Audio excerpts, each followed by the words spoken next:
Aprilia nyolong data Ducati. Waduh, mari kita bahas tentang Aprilia yang menyolong data Ducati dan mengambil mekaniknya ya. Dan kita bahas yang pertama itu adalah mengapa sampai harus nyolong ya, karena apalagi apa namanya, ditambah lagi si Tardozi kakek legend gitu ya, kakek legend marah-marah ke mekanik Ducati karena nyolong tanpa izin gitu ya, kayak mengambil buah mangga aja gitu ya, jangan seperti itu ya.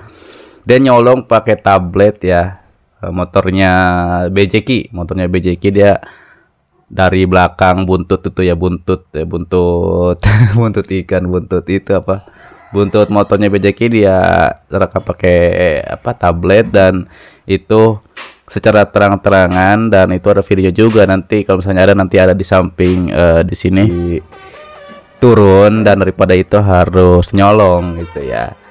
Untuk aero atau apa sih yang di belakang itu yang buntut itu, jadi supaya performa motor itu lebih bagus dan cengkraman ban belakang lebih bagus. Daripada itu harus nyolong, kan Aprilia emang belakangnya kan ya biasa aja gitu, nggak ada kayak beda kayak Ducati. Makanya daripada itu dia nyuri data supaya mungkin diterapin ke motor Aprilianya, supaya mungkin walaupun tidak sama, mungkin agak mirip, supaya bisa lebih kencang dan bisa bersaing sama Ducati seperti itu. Karena motor Aprilia memang untuk tahun-tahun ini, kalau tahun kemarin-kemarin sih emang masih bisa, tapi sekarang lagi menurun tuh Aprilia. Daripada itu harus seperti itu sama mekaniknya, kepala mekaniknya, tapi pastinya itu disuruh sama siapa gitu, sama kepala krunya atau siapa, untuk nyolong datanya Aprilia. Karena ya walaupun resiko, tapi ya terpaksa seperti apa, makanya dicuri aja. Izin dulu, apalagi kalau misalnya yang harus izin itu biasanya sih tukang potret, tukang fotografer ya, tukang fotografer yang biasanya diizinkan. Itu juga harus sesuai harus minta izin dan disetujui sama Ducatinya gitu. Dan ini tanpa izin, dan daripada itu Tardozi sampai nunjuk-nunjuk atau seperti apa karena tidak terima. Di dalam tablet tersebut memang sepertinya difoto atau direkam, dan itu akan jadi 3 dimensi yang menggambarkan bentuk dari buntut tersebut yang akan dicontek mungkin. Dan daripada itu membuat marah, walaupun tidak ada aturannya di MotoGP, tapi itu memang tidak disukai oleh para pabrikan. Daripada itu kakek legend marah-marah itu kepada mekaniknya itu, dan mekaniknya itu kayak nggak cuek aja gitu, kayak tidak merasa bersalah dan aku tidak melakukan apa-apa guys. Seperti itu dia, cuek aja, walaupun langsung di gap atau langsung langsung dilabrak sama Tardozi, dan ya seperti itu aja gitu. Dan ini berita yang cukup mencengangkan seperti itu. Aprilia butuh dia nggak harus nyontek sih, maksudnya ya mungkin tidak ada cara lain, dia sudah kehabisan ide gitu ya untuk membuat performanya lebih gacor lagi gitu. Padahal kalau dibandingkan dengan Honda aja yang bapuk gitu, harusnya ya bersyukur aja gitu, sambil ngembangin mungkin ide lain. Itu jangan mencontek benar-benar maling gitu. Harusnya ya rekrut insinyurnya dari Ducati, seperti Honda, seperti Yamaha, yang rekrut mantan Ducati seperti itu. Jangan nyolong, itu kan itu tidak baik gitu guys gitu ya, apalagi tanpa izin dan kena labrak juga.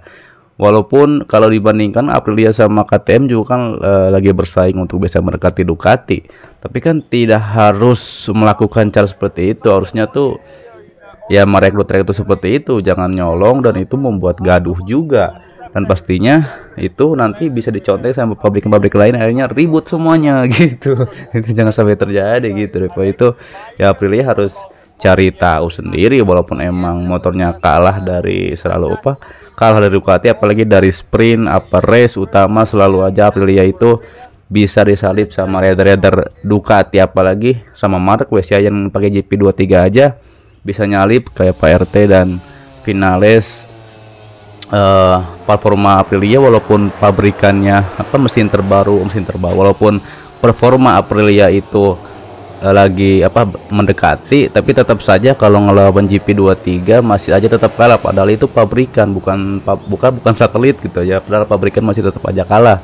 Daripada itu mungkin frustasi dan mencari jalan jahanam aja, mencari jalan yang sesat gitu. Seperti itu. Perbedaan dari motor Ducati itu cukup signifikan dari GP24 sampai di GP23 ke GP24 itu gapnya cukup jauh.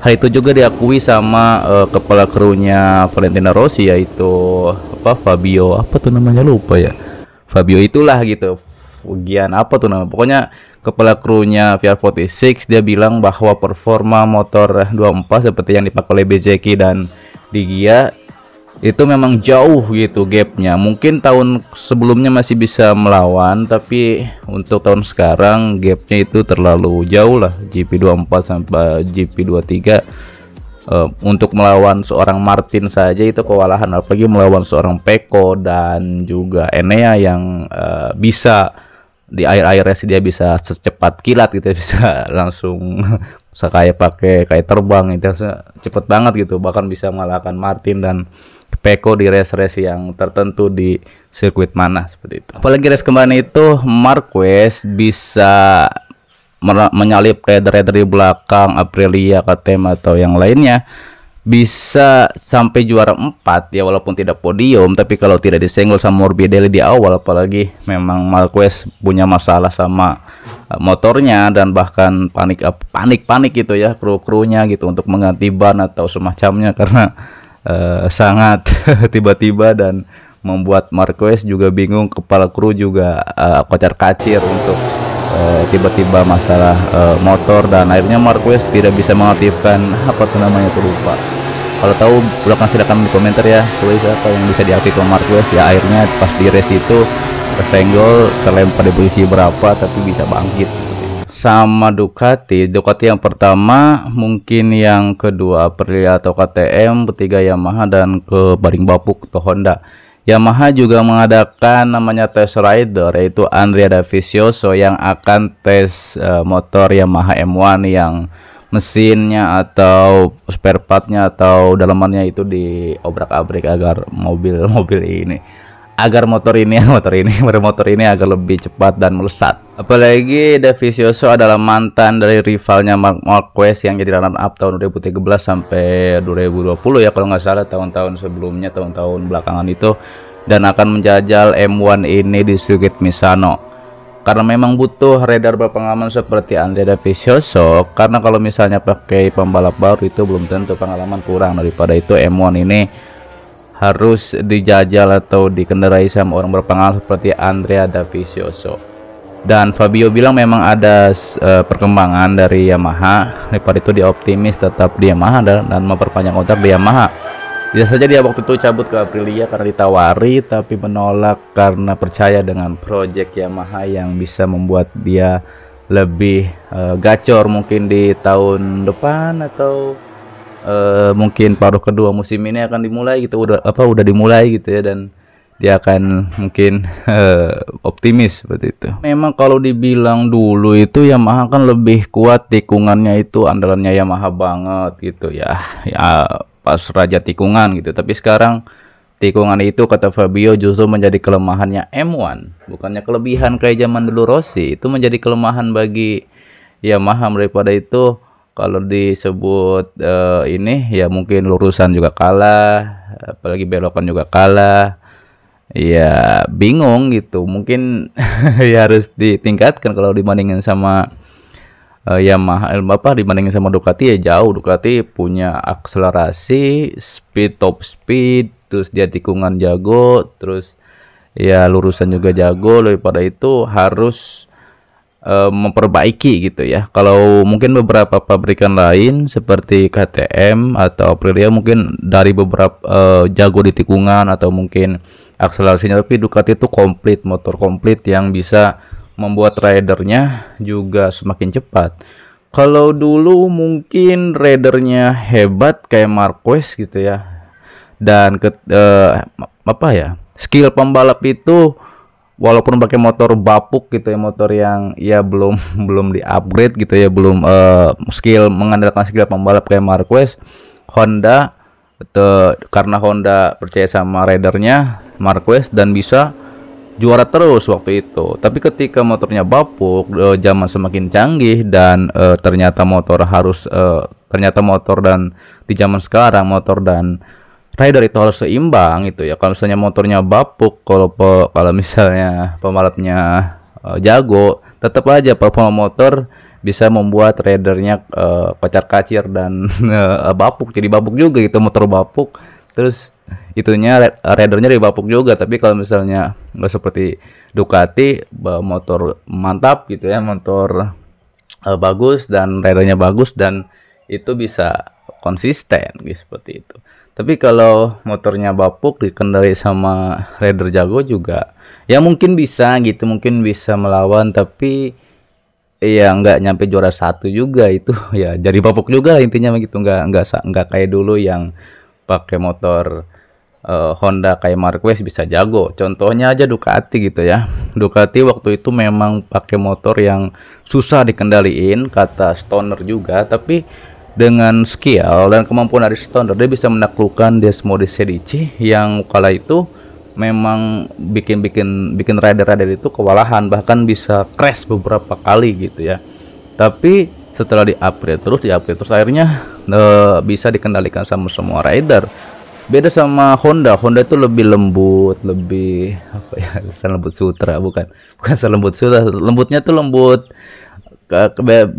cocok, gampang dikendalikan, jadi nggak buas gitu, nggak keluar hodam gitu mau apa motornya atau seperti itulah. Jadi lebih bisa dikendalikan kalau waktu itu Honda. Kalau misalnya Ducati itu kan lebih garang, lebih harus punya skill tertentu untuk bisa mengendarai Desmodici gitu ya. Kalau Honda lebih lunak, lebih halus seperti itu. Kata gurunya Pecco bahwa memang motor Ducati itu lebih lama dipakai sama Pecco. Daripada itu tidak sulit bagi Pecco untuk mengendarai GP ini. Untuk mengendarai GP24 karena lebih mengenal motor, ditambah lagi memang Pecco itu agresif tapi tidak kotor seperti Marquez. Mungkin dia bilang seperti itu, cuma dia nggak bilang aja karena dendam kesumat seperti itu atau kenapa gitu ya. Karena selalu kayaknya seru, selalu ada interaksi atau dendam seperti itu di MotoGP, itu perlu harusnya ya karena itu akan jadi bahan buat konten. Karena memang gitu ya, kata dia sudah mengenal motor dari cara pengereman atau apa itu sudah sangat mengenal. Daripada itu jarang sekali Pecco ini membuat kesalahan, kata gurunya, senseinya ini gitu. Daripada itu kata Rossi ya memang kelebihan Pecco ini memang dia ketenangan, psikologi gitu ya. Melawan Martin juga ya kalahnya Martin di tahun lalu itu karena Martin itu terlalu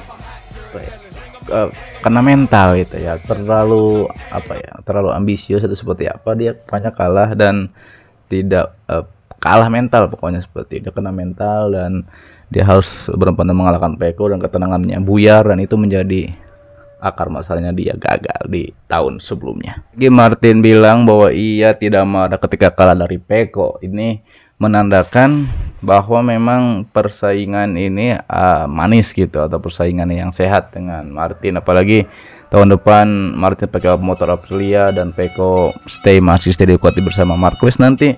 Makanya dia ingin dia bilang bahwa dia ingin melakukan yang terbaik nanti gitu ya, walaupun apapun hasil dia akan melakukan yang terbaik. Kalau bisa dia bisa mengalahkan Pecco seperti itu, dan ya itu harus belajar Martin dari tahun sebelumnya ketika dia kalah di race di sirkuit penentuan terakhir, dan dia malah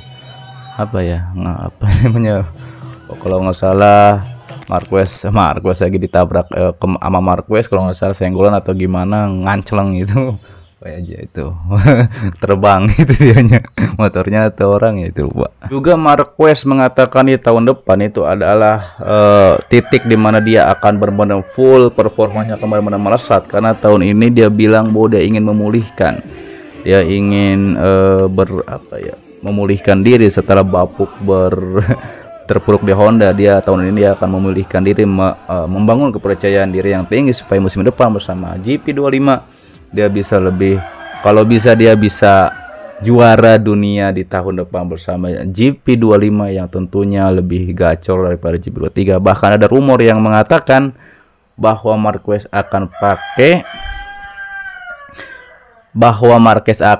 GP25, bukan GP lagi. Dia akan tes di Misano atau di mana dia akan mentes 25 gitu, karena mungkin tidak tahu ini rumor atau benar, apakah tidak sabar Marqueznya atau kru atau tim Ducatinya yang tidak sabar Marquez menjajal GP25, karena pakai GP23 aja udah seperti ini, udah bisa mengalahkan rival-rival pabrikan lain, satelit yang lain seperti satelit Aprilia, KTM atau yang lainnya ya, bisa mengalahkan. Apalagi Marquez cuma kalah dari GP24 gitu ya, yang pakai Pecco, Enea gitu, terus Martin gitu ya. Daripada itu ingin mungkin pakai GP25 bisa melesat dan akan akan jadi juara dunia tahun depan. Makanya nggak tahu Marqueznya, nggak tahu krunya, tapi kita lihat aja nanti ada kabar terbaru apa. Daripada itu jangan lupa subscribe, kalau tidak kalian akan ketinggalan setiap update berita MotoGP terbaru dan membahasnya di sini secara lengkap, ciri khas sendiri seperti itu, dan juga dengan seru seperti itu ya. Jangan lupa like, komen, dan subscribe ya. Nanti kita akan bahas apa lagi yang terbaru, mungkin kalian bisa komentar. Saya akan bahas apa, mungkin admin di sini nama saya Imam Towi ya, akan membahas tentang Marquez, Pecco, motor atau apa tentang MotoGP. Oke. Jangan lupa tinggalkan like agar tidak ketinggalan setiap bahasan berikutnya. Oke, jangan lupa loncengnya juga asal kalian tidak ketinggalan setiap notif, setiap upload video baru ya. Sampai jumpa kembali di video selanjutnya. Assalamualaikum warahmatullahi wabarakatuh.